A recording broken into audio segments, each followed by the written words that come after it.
Hey y'all, this is the legendary Sonny G, Sonny with an O, not a U. And this is your boy Sterling Moody. And we are Effa Podcast. Effa Podcast. And thank you for listening to us. So make sure you tune in to Effa Podcast, a real N-word podcast where we talk about real N-word stuff. That's it. So make sure y'all tune in. Effa Podcast. Effa Podcast. Thank you for listening to Effa Podcast. This is the Why Black People Are Not Mass Shooters episode. Of Facts. No, but like a lot of the stuff we've touched on is actually in vein with that. It's like, and the crazy. So as a black person in America, we have a lot of pent up rage and stuff that we have to deal with. Every day we have to set aside a different issue that enrages us. You know what I'm saying? Rather it's on the political spectrum, the personal spectrum, or anything. We are constantly having to push stuff that affects us to the side, even if we want to be completely. That's why there's always what's called a nigga moment. What Boondocks call it, the nigga moment. That's why. That's like, my favorite show, man. But that's why there are nigga moments. It's because you've got to put, you got to push all this job stuff to the side, otherwise you're going to get fired. You got to push all this personal stuff to the side, otherwise you're going to lose your family. But did this nigga just step on my shoes? Word. Well, now I got all this rage that I've got built up has to go somewhere, and guess where it's going? This nigga. Yeah, like you don't want to get multiple people. You just want to get that one person that started it. You know what I'm saying? I mean, that's why I feel like, shoot, when we grew up, we had boxing gloves. You know what I'm saying? As kids, that was a huge thing in the hood. You know, like, yo, oh, you hit me too hard? Hey, yo, go get the boxing gloves. I mean, I'm not gonna lie, we probably recorded it. You know, I still got some old videos from like 2008 and stuff like that. But yeah, we was fighting with boxing gloves all the time when we had a problem. How old are you? I am 28. Okay. So, yeah, I don't know. I've got 7 years on you, but when you were saying recorded, that like I was like, whoa, wow. Y'all had video evidence. Oh, man, we had the flip phones, man. I'll never forget. So it was really grainy. Okay. Yo, yeah, it was really grainy, but we knew who was getting knocked out though. We was telling the story behind the video. Like we watched, hey, yo, that's Timmy right there. Yo, you seen how he ducked, and then boom, you know, you felt like we told the story while he was getting knocked out. I remember those days. It's crazy to me how like, so I be trying to find where the exact disconnect between certain ages is. Because, you know, depending on, like, somebody can be 5 years ahead or 5 years below, and it's just all this stuff that y'all don't know about each other's generations. Like, I was talking to a 29-year-old a couple weeks ago, and I said, T-Pain. I was like, yeah, blah, blah, blah, blah, T-Pain. And they were like, what's a T-Pain? I said, excuse me? Excuse me, did you say what's a T-Pain? What is... Yo, I had to question everything about their life after that. I was like, where did you grow up? Who are your parents? Like, what do you mean? What is a T-Pain? Like, I was so baffled by that. I had to go and talk to white people. Man, I was like, hey, listen, I know you don't really listen to the rap and the hip hop and everything, but do you know who T-Pain is? And they're like, the guy from I'm on a Boat. And I was like, see, everybody knows. If they know, how don't you know? Man, you'll be surprised. Like nobody knows the old Kanye West. I asked somebody. We were doing album reviews and stuff like that, and I was like, yeah, you know, I only love the old Kanye. And somebody was like, Dark Twisted Fantasy. I was like, whoa. We talking about Late Registration, College Dropout. I was like, yo, see, y'all on that new Kanye. I don't listen to new Kanye. I'm not gonna lie. Kanye's still my boy and all, but I just like, yo, it's crazy that like I remember recording these stuff on BT on the VHS, and it's just like now folks are just like, oh, I can just pull it up on Instagram, but they still don't know like what we know. You know what I'm saying? The struggle, boy, it's real. The struggle, it's real. You just took it back with the whole recording off of BET, like. Boy, it was real, man. It was real. Man, we used to, Nickelodeon, everything. We had to make sure we was watching football. We was recording that so we could come back and watch it home later and stuff like that. We did not, man, those are the real days. Cassette players, too. And then trying to put multiple things on the same tape. Yeah, that's a fact. Like, it's football Sunday. You know church is going to be 4 hours. You trying to fit 3 games onto this one cassette. The cassette only goes for an hour and 20 minutes. Boy. You know one game is going to be at least half of that. That's a fact. That's a fact, man. So, well, let me ask you this. What do you think, how you said you got 7 years on you, right? Mm-hmm. What do you think that you know that I don't know with me being 28? So, I don't know, because you seem like you're a very a studious young man. Yeah. Like I'm willing to bet that like, you know, you're one of those. All my friends were older. All my big brother's That's a friends fact. liked me, or Yeah. you know what I'm saying. Like you seem like you were one of those. Word. So, you know. But I've talked to people in your age range and just been completely like blown away by some of the stuff that they've. Okay, so what is it? The City Girls, their song "Get a Bag." Yeah. Don't be mad. Get a bag. So I was talking to somebody. I think they were like 26. Mm-hmm. And I was singing where I know the original song to be from, which is 3 6 Mafia. Most definitely. And they're like, oh, did somebody come out with a remix of City Girls? Oh, wow. Excuse me? What did you just say to me? It's like one of those times where you just got to drop the mic and just walk off like, yeah, what? It's 3 6 Mafia, boy. Man. What? So I don't automatically assume anything based on age, but at the same time, due to some experience. Matter of fact, I deal with people like you a lot so much that I forget that there's other people in your age range that exist. Yeah, exactly. I be expecting all of y'all to know all the stuff that I know because I talk to Mm-hmm. people like you who just have like I said a more in-depth knowledge of stuff that happens, beyond their wise beyond your years, I guess you would say. And then you speak to somebody and they're like, what was Crystal Pepsi? Huh? Yeah. You don't remember Crystal Pepsi? Yo, it's crazy because I feel like I'm old because it's like I know, but man, my dad put me on so much. I used to hang out with older folks, man. They used to tell me so much, man. That's why, like now, I just be like wary of things, and I'm so glad I did. But like it's crazy. Like new music now, I don't know too much. Like for real, I still listen to like old music, man. I be listening to Erykah Badu and stuff like that. Mm-hmm. I like a City Girl song. Like the one you just mentioned, that's probably one I know. But anything else, I do not know. I don't listen to this new age of music.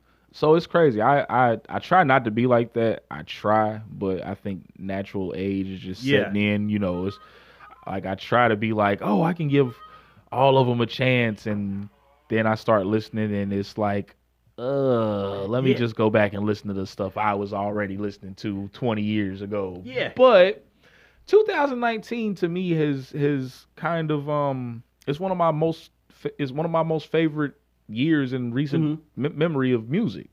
There's been a lot of good music to come out this year. Most definitely. The other day, Earth Gang. Man, dope. I didn't have too much knowledge on Earth Gang till about a year ago or what have not, and so they're kind of. I hate to make this comparison because I want them to stand on their own, but they're really reminiscent of Outkast. Oh, that is a fact. I really feel like if you celebrated Outkast when they first debuted because of their energy, you would really celebrate Earth Gang because of their same energy. Like exactly. They don't sound alike, they don't have the same everything going for them, but they have that vibe that's just like it's unique to them. Yeah, these two young brothers from Atlanta, are really. Bringing a flavor. That's what they need to do, man. And that's what I look for. I mean, I'm a lyrical guy. Like, what you speak on the microphone, whatever, has to make sense to me, or it has to bring a message. But then sometimes you gotta listen to that ratchet Gucci man. I mean, that's me. Oh, Jeezy too. We talked about this on a previous show. Gucci is like a prophet. Like if they decide to take hip hop and make it a Bible in like 1,000 years or whatever, and people worship it as a religion, I guarantee you there will be a book of Gucci. Oh yeah, Gucci man is a goat, man. I mean, like, everybody says T.I. brung trap music and stuff, but like I think Gucci man was the one. Like he's one of the founders that actually pushed the narrative. Like, the trap music. This is to especially to me, with me being a guy that listens to like. Dave East, listens to Nas, Biggie, and, stays in that kind of realm. And then hearing Gucci Mane, you're just like, oh, yeah, man, let me turn Gucci Mane on real quick. You know what I'm saying? Like, Gucci Mane is like, he got me into listening to trap music. That went from Gucci Mane to Young Jeezy. Then I started listening to Slim Duncan, rest in peace to him. But, I start listening to trap music starting off with Gucci. Oh, yeah. What What got me about Gucci is if you listen to him long enough, none of his music actually glorifies the trapping lifestyle. Exactly. It's just more along the lines of, hey, this is everything that I did, but if you pay attention to everybody around me, this person is my manager, this person is my driver, this person is the president of my company. You know what I'm saying? It's like I'm doing all this dirt so they don't have to, or stuff like that. So I've had to go back and listen to a couple of Gucci tracks and stuff where I used to think to myself like, oh, this is just the most ignorant garbage. I've now gone, well, this is a classical masterpiece by our poet laureate Gucci Mane. Yeah, I sound like an NPR Tiny Desk when I talk about Gucci Mane now. Like, thank you for listening to NPR, and this is Gucci Mane. Man, I'm telling you, like a lot of people are sleeping. Like, I mean, just like you said, I just thought it was just pure ignorance, man. Even with me being like 15, I'm just like, yo, what is he talking about? But then it's like, I went back and actually listened to it, and it's just like, he's telling you how things went, and it's kind of telling you, yeah, watch out for these things and don't do these things, you know? But most people, I mean, they listening to the beat and don't really get it. Like, oh, well, all I have to do is say, bow, bow, bow, and I'm good. You know what I'm saying? But yeah, I feel the same way about the Migos. Like I gave the Migos a real hard time for like a long time. But if you go back and listen to some of the stuff, not just the radio stuff, but if you listen to the Migos catalog, it's a lot like Gucci. It's a lot of, hey, I'm really ignorant, so you don't have to be. Exactly. Type deal. And like I used to be like, they don't say anything, and now I go back and I'll be like, man, Quavo was spitting. I mean, the whole thing was about diamonds, but he was spitting. Yeah. And then you go back, you listen, wait a minute, that wasn't all about diamonds. He was comparing life to a diamond. Exactly. So I've learned to try and be less hard on rappers. I try, but I still have that old age mentality that just automatically, what is this? Yeah. They're talking about nonsense. Yeah. I mean, I still have that old head, like the old head mindset. That's what they call it.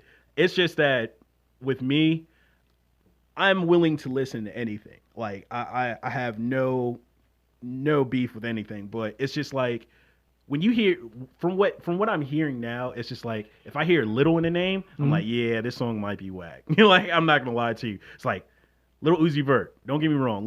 I listen to Lil Uzi Vert. He's straight. He's pretty good. But it's just like, okay, now I got this dude called Kid Buu. It was like, yo, Kid Buu. Everybody that's a Dragon Ball Z fan knows they did not like Boo. like he was nobody. Why would you name yourself that? Like what? I'm just like, whoa. And then when they call himself Kid Boo, and then he has the Majin Buu tattoos and stuff, I'm like, yo. I was like, this is probably the only person that watched it and was like, oh, Boo's pretty cool. And it's like, what? like what? Who's this guy? You know what I'm saying? And then you got these guys. It's just all these random names, but everybody's little something now. And I'm just like, see now you're kind of losing me now, because now I don't know. Now I feel like you're copying the swag, which was started in 2000, and then your music's not really telling me anything. But I have to listen to it first. But it's funny that you say that, because so from my era, the let's see, I started listening to rap. I give it about 94. So about then, that was when all the Texas. Oh yeah. What was it? It was Texas, Memphis, New Orleans. All their rappers was Lil something. Exactly. All of them. But Lil act didn't mean like Lil. You would sit there and think to yourself like Lil somebody. Oh, Lil somebody must be like 4'9" and blah blah blah. Lil somebody was 7 foot tall, 300 pounds, 48 years old. This is first time on a record. But so now me at this age, I hear Lil. And I'm thinking to myself, like you said, like, oh, they swagger jacking from our generation, you know what I'm saying, when everybody was little. But everybody was little, but they was big. And y'all actually little and y'all little. Like Lil Nas X. I'm like, first off, you done jacked about 3 different names. You Lil, Nas, and X. We didn't ask for a replacement for none of them people. Bro, we still X is still here, Nas is still here, and we got plenty of Lils still running around. We didn't ask for no replacements, and you just gonna take all 3 and make them Lil Nas X. I mean, man, it's I just don't get it, man. I don't get it at all. I don't. What I want a lot of people to understand. I'm just gonna represent for the old mindset. What we're saying is, we're not saying that we're hating on you because you're getting money. Get your money. At the end of the day, get your money. Absolutely. But it's just like for me, like when I go on podcasts or do my podcast, I want to leave a legacy for people to remember me by.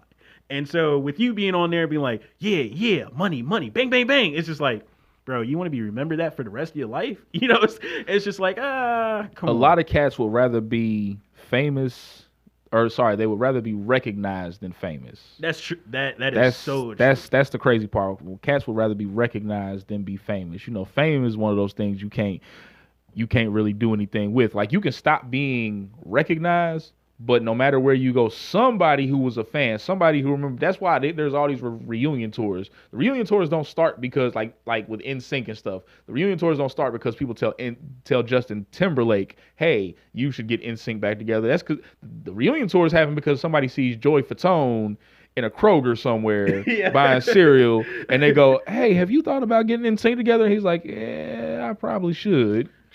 That's just taken back to the point where you're talking about the shooting, you know what I'm saying? Like, I think a lot of these folks are in schools, you know, these kids and stuff, and they feel like they're just well below, you know, a lot of other people. And you're like, how can I make myself recognized in this world or something, you know, like that? Let me go shoot somebody. You know what I'm saying? And I just a lot of these cases, man, I just look at them and I'm just like, yeah, this guy just did this because he wanted to be recognized. And that's where I think America is failing at, is that we're giving them the recognition that they want. When they get to jail, they're like, yeah, everybody know who I am. So they're not, or they feel like nobody's going to touch them. Or, you know, America, well, what they do in the judicial system is that they bring them in, they are so famous and so recognized for what they did that they put them in solitary confinement from everybody else. And so, like, they're just chilling, eating steaks and stuff like that until it's time to go to court, and then tell them they got 55 years or whatever. And then again, they're by themselves or not in general population and stuff like that. And it's just like, yo, that is stupid to me. They just reported the other day that they put R. Kelly in general population. And to me, that is so disrespectful. But I can't say anything about it because, you know, people are like, it was more disrespectful what he did to his victims. And I don't disagree with that. I don't. Man. But at the same time, there's no other celebrity of any other racial background that I can point to that I can say that they've been this reckless with, as far as they report everything R. Kelly does. They're like, R. Kelly has been taken out of solitary confinement and put in the general population. Like, it's almost like a supermarket announcement. Yeah, like, they're probably getting over the jail PA. Ladies and gentlemen, he was in solitary confinement, but now he's here for your pleasure. Give it up for R. Kelly. Like, it's like, whoa, yeah, exactly. Exactly. It's crazy how the tides turn when it comes to certain situations. You see what I'm saying? And then like R. Kelly, man. Oh man, there is so many things wrong with everybody played a part in that situation. That's all I'm gonna say. When it comes down to that, parents, children, everybody plays a part, and they're really trying to put the blame on one person. Yeah, it's just like, nah, bro. I watched one episode of Surviving R. Kelly, and I was just like, this is the most sickening thing I've ever seen in my life. Because everybody's just pointing the finger. Yeah, everybody's like, it wasn't me. It was the money. It was him. It was the group of people. I'm telling you. I'm like, bro, y'all are. I'm just like, yeah, this world's crazy. And then now, you know, they were trying to do a Michael Jackson one. Like, I don't know if you ever seen it. I was like, yo, this is. Dave Chappelle actually brought that up too. I was like, yo, this is crazy. Is super crazy to me, because it's like, we know these things are going on. It's not till they become a problem that they become a problem. You know what I'm saying? It's like, and not we, like the general public. I mean, like, there are people in Hollywood, there are people in the music industry, there are politicians and everything who know this is going on. And they might not agree with it, but they're just like, it's not my problem. Until somebody comes forth on the news and they're like, this happened, and they're like, oh, well, I did have some knowledge of that. Yeah, I can make about, let's say, what, $8,000 if I give you this information. So 2020 tonight with Barbara Walters. Barbara Walters is still alive? Well, then yes, absolutely. Yeah, it's just really sickening that people are willing to pull up dirt on people that's dead. I mean, like in R. Kelly's case, I mean, I understand the seriousness of it. It's just that why are we waiting till almost 10, 15 years later to be like, yeah, he did that to me? Like, if people are knowing, why not say anything? You see what I'm saying? What's really getting me, I agree with you on that. What's really enraging me is that it is stuff that is so long ago, and that just leads me to believe it's like, what about the recent stuff? So that means we're getting him for stuff that he did 20 and 15 and 10 years ago, and then we still have to wait another 10, 15, and 20 to get the stuff that he did yesterday? Because I'm pretty sure he did something yesterday that constitutes that he should not have done that, but we got to wait another 15 years before he gets anything on that. Like, man, that's the only part about R. Kelly's whole situation that I feel bad about, is I just feel like we should be able to just get everything and give him his Spade's hand of judicial punishment all at once. Exactly. And just like you said, it's just like he's getting this now. It's just like, let's say R. Kelly does live another 25, 30 years, and he's sitting in jail, and he's like, oh, we found some new evidence on R. Kelly. And he's like, oh, y'all going to throw 10 on me now? I already been here for 20 years. You know, it's like, right. It's like, bro, what? I mean, y'all just discovered that? It's like, bro, I could have told you that if you really wanted to. Like, you should just ask. I would have told you. Yeah, it's just, I mean, it's just crazy that, and even, I mean, I'm just gonna put this in a football player and basketball players' case. It's just like, with doing stuff like that, let's just say these football players are accused. Sometimes it's true and sometimes it's not.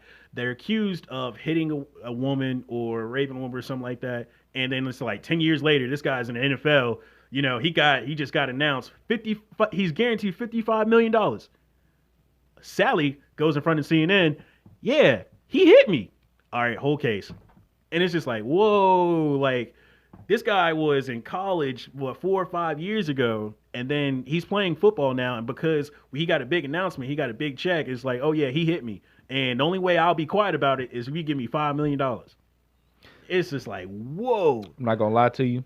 I do not blame the women in that situation, because I think about it in reverse, right? Mm-hmm. Like, just say when I went to college, one of my professors, molested me or something. You know what I'm saying? They touched me without my consent, whatever.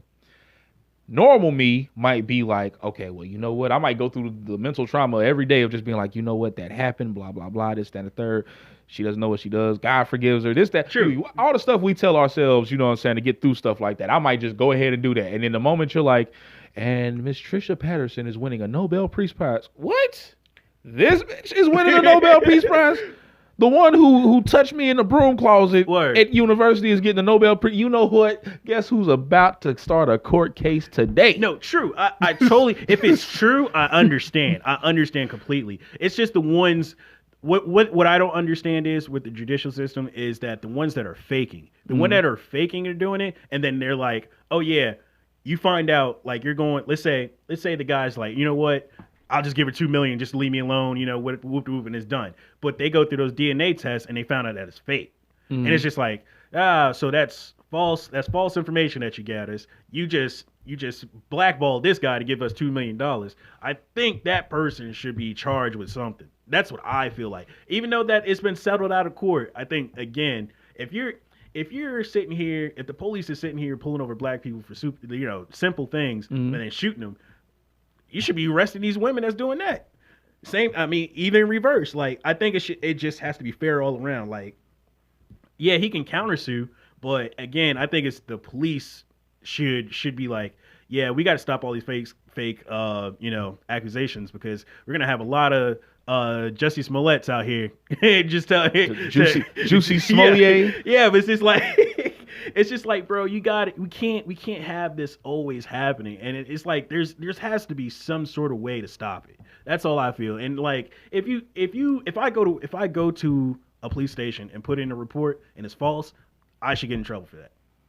That's how I just feel about it. Because first of all, you're wasting police resources. Not saying I'm on the police side, guys. Don't think that, but you're wasting police resources, wasting time, and you're sitting here aggravating somebody that did nothing. Right.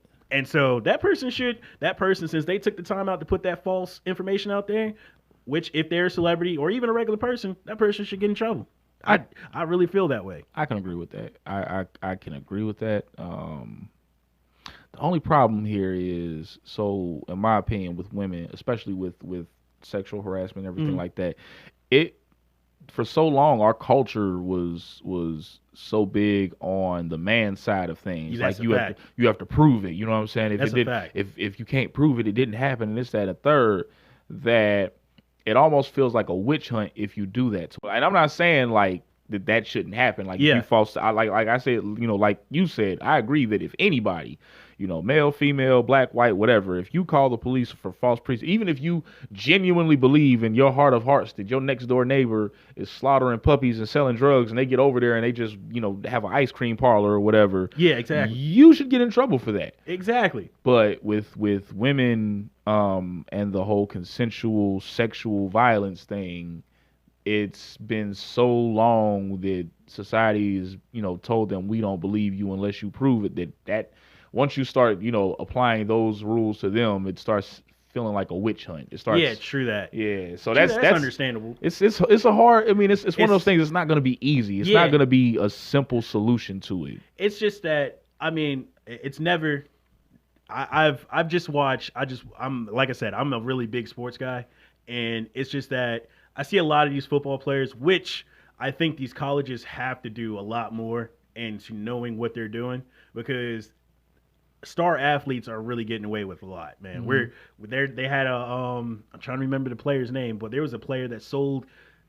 That's a whole nother topic, but he sold his jersey to get tattoos. You know what I'm saying? And yeah, and he got in trouble for it. You know what I'm saying? And it's sold his jerseys, signed jerseys that he worked hard for, and sold them. Who wouldn't you just find a tattoo artist who really just messes with you like Man, that? hey man, it's this. I'm your biggest fan, bro. Let me tattoo up, like, do you play 2K?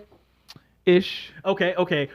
I don't know if you know this fact or not. You know that the tattoo artists that tattoo the NBA players that play on 2K has to pay them to put the tattoos on there. Yeah. That License. yeah. That's crazy. So you're telling me if I put a shoestring on a player that just wears that shoestring, they got to pay me? Yeah. The detail in 2K. Now that's one thing I do know about 2K. The detailing in 2K, every company that, like, when you customize your player or whatever, like, all the jerseys are Nike jerseys. You know what I'm saying? Exactly. So Nike's getting money off of 2K regardless. Exactly. Every time you put a new jersey on somebody, Nike's getting paid for that. I play WWE 2K. And even they are that meticulous. Like, nobody, you couldn't tell me if I went up to 100 people right now and asked you who makes wrestling boots.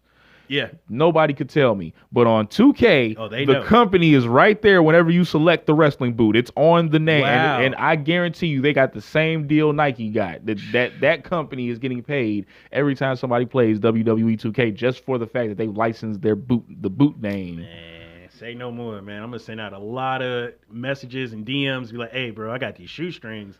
Yo, they fire. I need you to wear them so I can get paid. Hey, why you playing it? I mean, that's how stuff gets started. Bro, man. I've supported so many projects that have just started with a shoestring and now it's a whole shoe line, and I'm like, wow. Man, I'm telling you, I'm glad I still got the original shoestring. Yeah.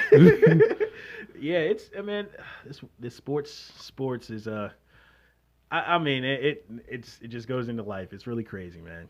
Of course. It's really crazy. Well, ladies and gentlemen, this has been Effa Podcast, and this is episode 2 of my crossover with the Modern Crowd.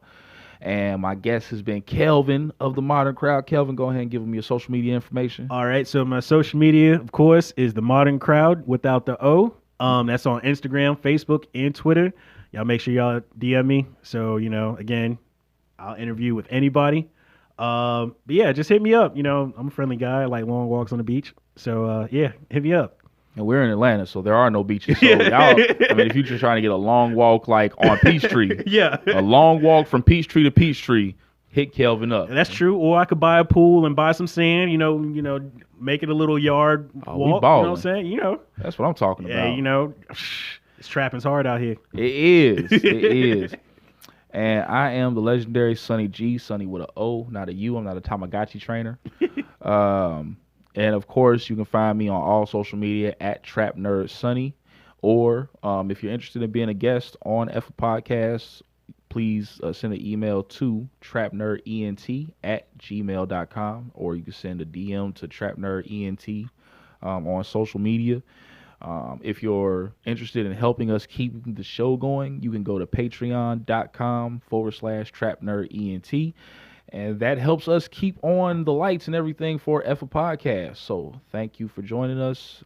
This is a presentation of Reach One Communications, Thinking Out Loud, and Trap Nerd Entertainment.